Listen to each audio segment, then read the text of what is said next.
ایک اور چیز جو میں دیکھ رہا تھا، جو کہ مجھے پڑھ کے، اب دیکھیں انٹرنیشنل وومنس ڈے بھی آ رہا ہے، پرسوں ہے، تو یہ ایک رپورٹ میں بی بی سی کی دیکھ رہا تھا جو کہ میری نظر سے گزری. ونی پیدائش سے پہلے کیے گئے جرم کی سزا بھگتنے والی قبائلی خاتون کی کہانی، جنہیں ان کے سسرال والوں نے کبھی معاف نہیں کیا. یہ لڑکی ابھی پیدا نہیں ہوئی تھی، اس کے باپ نے قتل کر دیا، اور جب یہ پیدا ہوئی اس کے بعد یہ لڑکی دے دی گئی ان کو. تو کیا کہتی ہے، میری پیدائش سے 10 سال پہلے میرے والد نے ایک شخص کو مارا تھا. اس واقعے کے 2 سال بعد صلح ہو گئی اور ہماری ایک رشتہ دار لڑکی کو صلح میں ونی میں دیا گیا. لیکن جب 8 سال بعد میں پیدا ہوئی تو اس لڑکی کے والدین نے میرے والد سے کہا کہ اب ہماری بیٹی کی جگہ اپنی بیٹی ونی میں دے دیں، اور یوں میں اپنی پیدائش سے 10 سال قبل کیے گئے اپنے والد کے جرم کے بدلے میں ونی میں چلی گئی. اب یہ زر سانگا فرضی نام ہے کی عمر اس وقت 75 سے 80 سال کے درمیان ہے. آج انہیں پیدائش کے فوراً بعد ونی میں دے دیا گیا تھا، اور پھر 9 سال کی عمر میں ان کی شادی ہو گئی. وہ کہتی ہیں میں اپنی شادی کو شادی نہیں کہوں گی کیونکہ میں تو بچی تھی، اس میں شادی کی رات تک اپنے والدہ کے ساتھ سوتی تھی. اس رات مجھے نئے کپڑے پہنائے گئے، 2 بوڑھی عورتیں آئیں اور مجھے زبردستی میرے گھر سے رات کی تاریکی میں لے گئیں.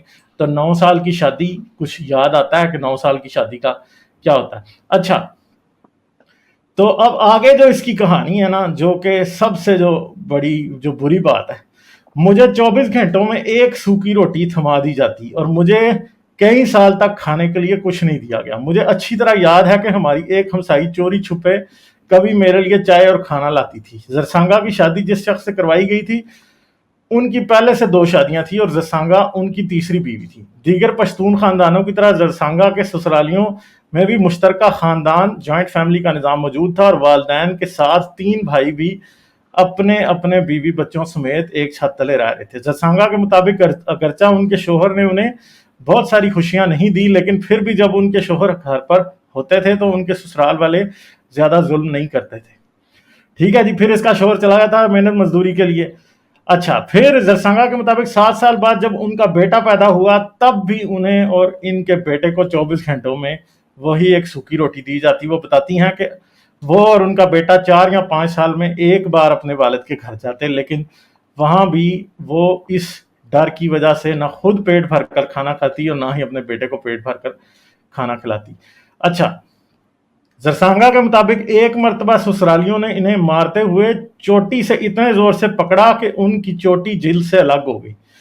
وہ بتاتی ہیں کہ پھر چوٹی کی وہی بال وہ کئی ماہ بعد اپنی والدہ کے پاس لے آئیں، جو ان کی والدہ نے اپنے پاس رکھے. یعنی اب دیکھیں کہ وہ بیچاری میل نیورشڈ اتنی تھی کہ اس کے بال ہی علیحدہ ہو گئے. زرسانگا آج بھی 4-5 سال میں ایک مرتبہ اپنے بھائی کے گھر آتی ہیں اور 1 یا 2 ماہ گزارنے کے بعد واپس چلی جاتی ہیں. اچھا، پھر کیا ان کے مطابق قبیلے میں یہی رواج ہے کہ بیٹیاں بہن کی شادی کے بعد 1 یا 2 سال میں ایک مرتبہ والد کے گھر 1 یا 2 مہینے کے لیے آتی ہے. زرسانگا کو چونکہ ونی میں دیا گیا تھا، اس لیے ان کو 4 یا 5 سال بعد سسرال والے والد کے گھر چھوڑتے. ان کے مطابق شادی کے لگ بھگ 15 سال بعد ان کا جوائنٹ فیملی سسٹم میں رہنا ختم ہوا اور ان کے شوہر سمیت ان کے تمام بھائیوں نے الگ الگ گھر بنا لیے. تقریباً 80 سال قبل ونی میں دی گئی وہ لڑکی اب کئی نواسیوں کی نانی اماں ہیں.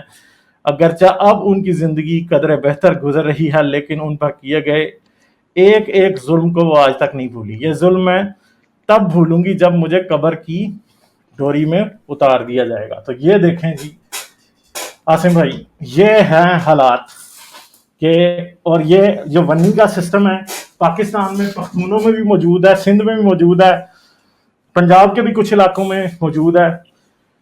تو یہ ایک وہ ہے کہ بندے قتل کرتے ہیں اور بیٹیاں اور بہنیں اور بیویاں جو ہیں وہ اس کا وہ بدلہ چکاتی ہیں. بہت ہی بری حالت ہے، بہت زیادہ بری حالت ہے. تو کیا کیا جائے یار؟ اب یہ اس کا پتہ ہیلو نہیں. جی آواز آ رہی میری؟ جی آ رہی ہے آواز. جی بات کیجیے آپ. میں کہہ رہا تھا کہ اب اس کے بارے میں میں کیا کر وہی کہہ سکتے رہا ہیں، ہوں نا کیونکہ کہ یہ جہالت کا جو ہے وہ ایک اعلیٰ نمونہ ہے یہ سب، کہ اتنا کچھ پڑھنے لکھنے کے باوجود بھی، تہذیب آ جانے کے باوجود بھی لوگ جو ہیں وہ اس قسم کی خرافات میں پڑے ہوئے ہیں، جیسے قرآن سے شادی کر دی جانا، یا ونی کی جو رسم ہے یا اس کے علاوہ وہ اسے ایک کاروکاری جو ہوتی ہے وہ اس کو اچھا اس کو سوارا بھی کہتے ہیں کسی زبان میں نا شاید ونی کو. ہاں اور یہ پاکستان میں ہی نہیں ہوتی, افغانستان کے بھی کافی علاقوں میں یہ ہوتی ہے. تو اس میں جب آپ کا کوئی نہ کوئی مطلب عموماً یہ قتل کے مقدمات میں جو ہے وہ جو مقتول کی فیملی ہے اسے قاتلوں کی طرف سے اپنی بیٹی جو ہے وہ نکاح کے طور پر, یا جسے کہہ سکتے ہیں کہ آپ جیسے اسلام کا ایک کانسیپٹ ہے نا بلڈ منی کا, اس میں دیت کے طور پر یہ دی جاتی ہے. تو یہ چیز جو اس کی اب یہی ہے نا کہ اس کا جو ہے وہ جو ورڈ ونی ہے اس کا جو ونے سے نکلا ہے جو پشتو زبان میں خون کو کہتے ہیں. اسی طرح سے اس کو سک یا سنگچتی بھی کہتے ہیں مختلف دوسری زبانوں میں. حالانکہ 2005 اور 2011 میں اس کام کو جو ہے وہ اللیگل قرار دیا گیا تھا تو لیکن یہ پھر بھی یہ رسم جو ہے ابھی بھی یہ چلتی جا رہی ہے. 2004 میں ہائی کورٹ نے اس کو متوازی انصاف کے سسٹم کے طور پر اسے جو ہے وہ غیر قانونی قرار دیا تھا. مگر یہ ابھی بھی پاکستان میں ہوتا ہے اور بالکل افغانستان ہوتا میں ہے, بھی ہوتا ہے ابھی. بالکل ہوتا ہے, بالکل ہوتا ہے. مجھے نہیں پتا, انڈیا میں بھی شاید کسی جگہ ہوتا ہو, کوئی آ کے بتائے گا تو پھر پتا چلے گا کہ کیا ہوگا. ٹھیک ہے, تو یہ ہے. چلیں اچھا, تو پھر اچھا میں اس میں ایک دوسرا اور یہ بھی تھا. ہاں اس میں یہ دیکھیں کہ ہاں جی, ہمیشہ یہ ونی کے طور پر عورت کی شادی ہی عورت ہی دی جاتی ہے. عورت ہاں ہی کیوں دی جاتی ہے.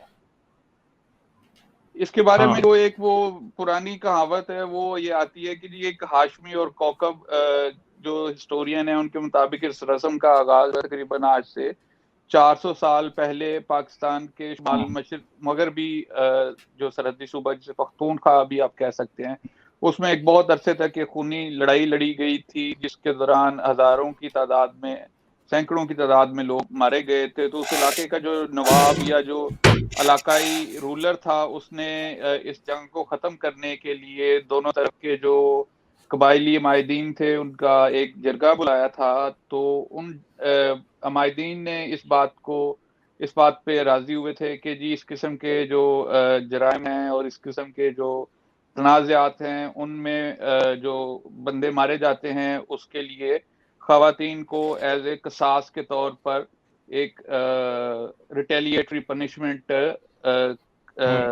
دیا جائے. ہاں, تو یہ مگر یہ ہے کہ پھر کاروکاری والا سلسلہ بھی ہے ادھر. جی اور مطلب عورتوں کے ساتھ ایک لحاظ سے بڑی زیادتی جو ہے وہ ہوتی ہے. اور لیکن آپ اس کو دیکھیں, اس کو پھر لوگ کہیں گے کہ ہم ہر بات میں مذہب کو کیوں لے کے آ جاتے ہاں ہیں. اس کا بیسیکلی جو منبع ہے یا جو سورس ہے وہ تو قصاص کے قانون سے ہی نکلتا ہے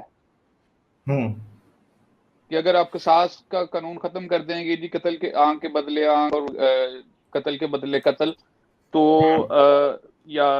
اس سے اس رسم کا خاتمہ کافی حد تک آج تو شاید نہ ہو, لیکن آئندہ 20 25 40 50 سال کے بعد اگر قصاص کا قانون ختم کر دیا جائے تو ہو سکتا ہے کہ نئی نسل میں یہ رسم جو ہے یہ خود ہی اپنی موت آپ مر جائے گی. بالکل.